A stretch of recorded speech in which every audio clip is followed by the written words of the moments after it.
I think it's interesting that they're able to just use stones and bone, wood, to basically create a technology that allowed them to take down very large animals and defend themselves from grizzly bears or maybe even wolves.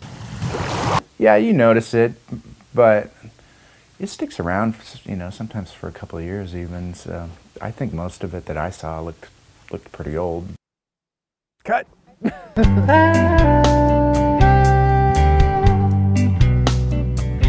My interest in Arctic archaeology comes from the fact that I've spent so much time working, hiking, backpacking in these regions, and I'm constantly amazed by the amount of gear that I need to bring to survive out here, and the amount of gear that these people use and how they structured their life in order to survive in these harsh climates.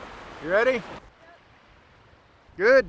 We always have our little dig kit that we start out with. We make a dig kit that has a trowel and our rulers and our tape measure and our little brushes, sample of bags and tinfoil for collecting charcoal. But I've noticed that as the dig progresses, everybody's stuff just ends up scattered around the site.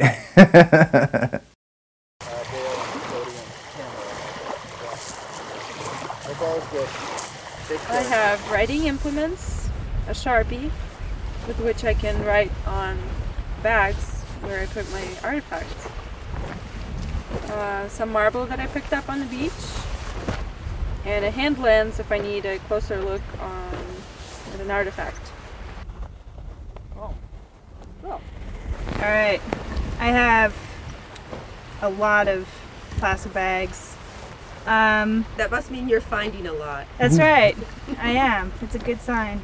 I have, looks like vitamin C emergency, because we can get sick out here with all the cold and wind and moisture. And cough drops. My flake bag from the screen that I just screen my dirt. Leatherman, Sharpie, and another Sharpie. Sharpies are popular. Yeah, backup Sharpie. That's all I have. Oh, I have an artifact in there. That nice point. Bags. Got like a wolf mandible, another flake,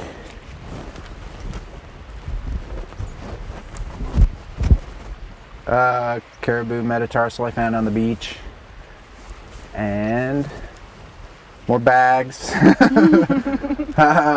Shotgun shell. What's that for? Lighter. The bears. For putting in the gun to shoot the bear. After I've shot the 4 rounds that didn't kill the bear, I'll throw this one in and hope that it kills the bear. It's a Hail Mary. Yeah. I'll just throw it at the bear.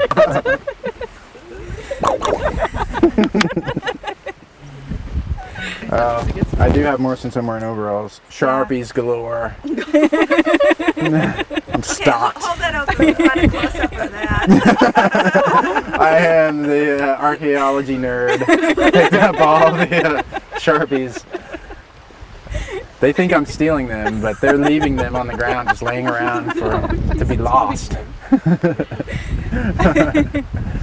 Well, we watched a young, probably 2 to 3 year old grizzly bear swim across the lake, which took it about 5 minutes, and then it came up onto the bench where we were working and was initially about 150 yards away and saw us, stood up on its hind legs, and we're like, okay, here's a photo opportunity. We'll take a picture of a bear. This is kind of cool. Then it proceeded to run right over to where we were working and digging. So, of course, I went over and grabbed the shotgun and just had it in the ready to see what this bear was going to do. And we had everybody kind of grouped together. Come group over here and look big. Started making noise, you know, to alert the bear that we were people. And Go away. Get out of here, idiot! Hey! Don't approach! Get out of here. Tell me when to shoot. Get out of here. We'll kill you. Experience. Spray it. Hey! Get. Spray it. You gotta get closer to make it Spray actually work. it. Do it. He'll smell it. Do it. Spray It came Spray it. pretty much within about 20 feet of us, was not scared of us whatsoever. Just seemed really curious as to what we were and if we were edible or not. And so it was pretty intense for me knowing that I had the shotgun, and if it was going to be a crazy bear and decided that it wanted to charge somebody, I would have to shoot it. But fortunately, after putting some pepper spray in the air and throwing a rock at it, that was enough to send it fleeing across the tundra. Get that on film. Yeah. But it was an intense kind of 3 minutes. It was the longest bear encounter I've ever had, where it just wouldn't go away. We saw another one across the lake that I just watched with binoculars that was full-sized, probably a male. And I was really happy it didn't want to swim the lake and come over and sniff our tents or anything.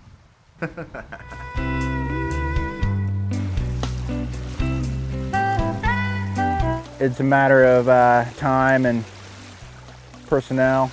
You can only do so much every year, so we just take off bits and pieces, say what we can about that, and then the next opportunity we have to come out here and excavate, we'll be able to add to what we know about it, and it may change our interpretation the following year.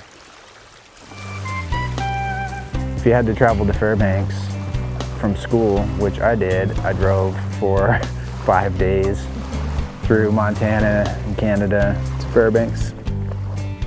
It's a long ways from middle America.